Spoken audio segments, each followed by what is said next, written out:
What's up, YouTube? Welcome back to Celio's Network. Today is my top 3 plays for the Peoria Regional Championships coming up this weekend of September 30th to October 2nd, I believe.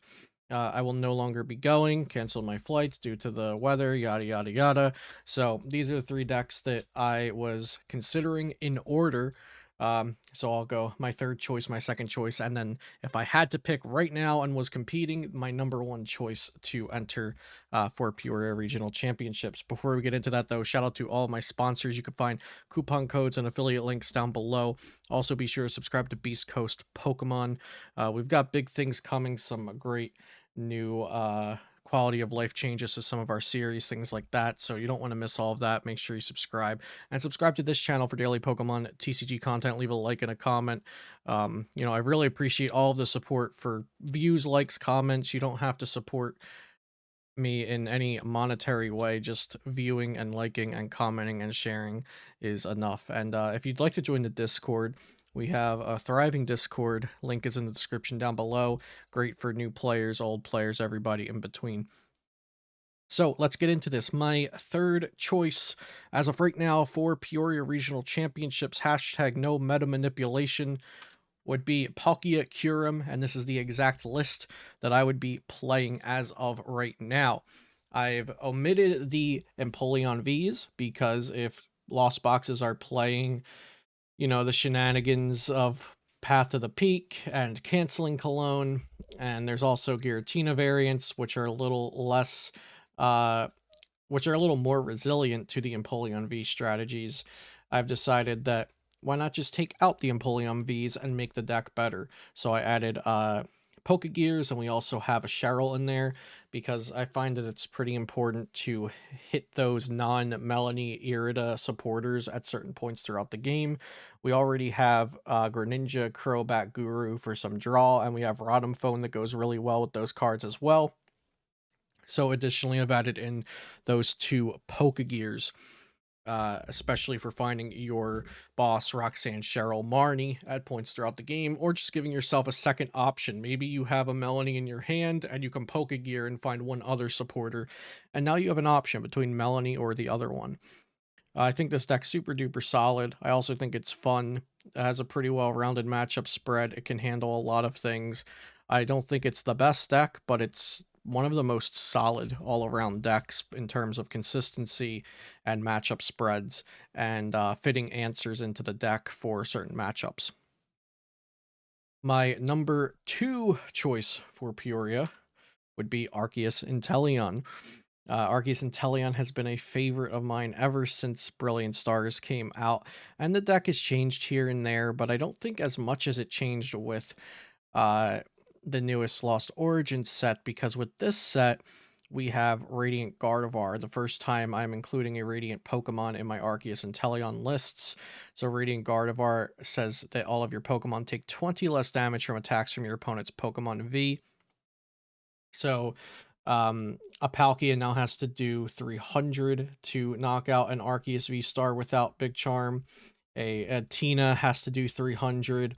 A Kyurem has to do, an extra energy or choice belt, something like that. And then when you have Big Charm, it's even better because your Arceus is at 310 HP and it takes 330 to one-shot it. Even though we do play Path to the Peak, a lot of times the decks that we're worried about Gardevoir protecting us against are going to be stifled by that Path to the Peak, and so it evens out.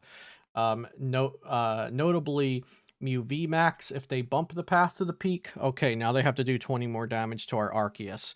Kyurem, if they bump the Path to the Peak, okay, now they have to do 20 more damage again to our Arceus. So the Radiant Gardevoir almost feels like a nice safety net, or like a backup plan if they do bump the path and they can get their deck going. Now they also have to do a little bit more damage.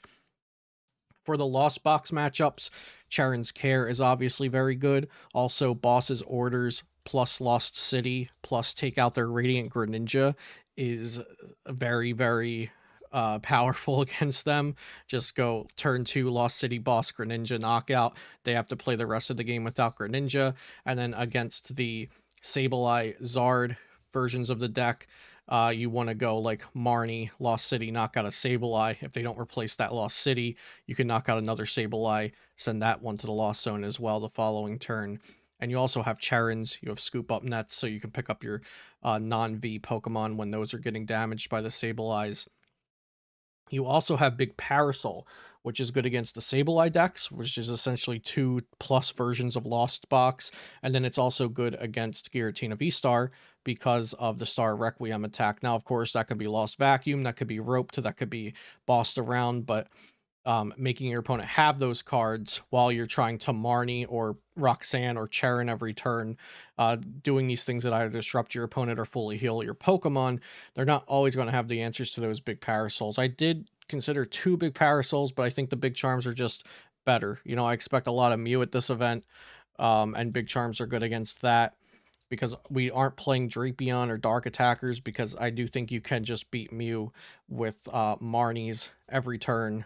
Path to the Peak in there twice, Collapsed in there once. We also have the big Charms and Radiant Gardevoir making our Arceus harder to knock out, as well as Charon's Care whenever they don't successfully knock it out. So I don't think Mew is by any means a great matchup, but it's winnable enough that I didn't want to include any hard techs for the Mew VMAX matchup.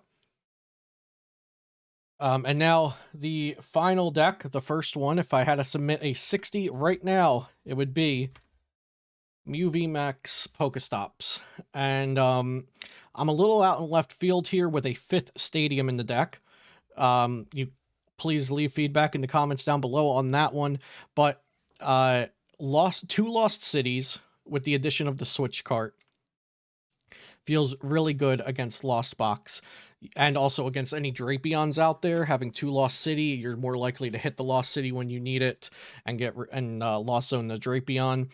But double Lost City against the Sableye Zard decks feels good, and also you can have that same strategy of boss Lost City, a Radiant Greninja, because a lot of decks really, you don't really realize how much they rely on that concealed cards to draw 2 or 4 or 6 cards every turn, depending on how many times they scoop up net the Greninja.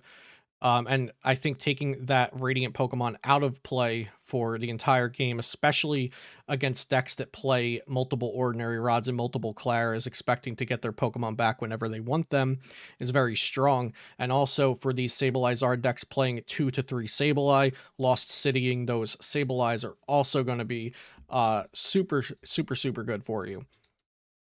So, yeah, this is mostly Cap Ahab's first place Limitless Showdown list, but I added in that second Lost City because I think countering the Lost Boxes is a big deal.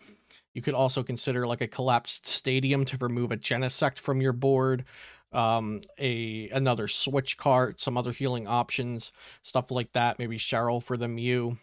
But I think Mew Pokestops is potentially the best play for Peoria.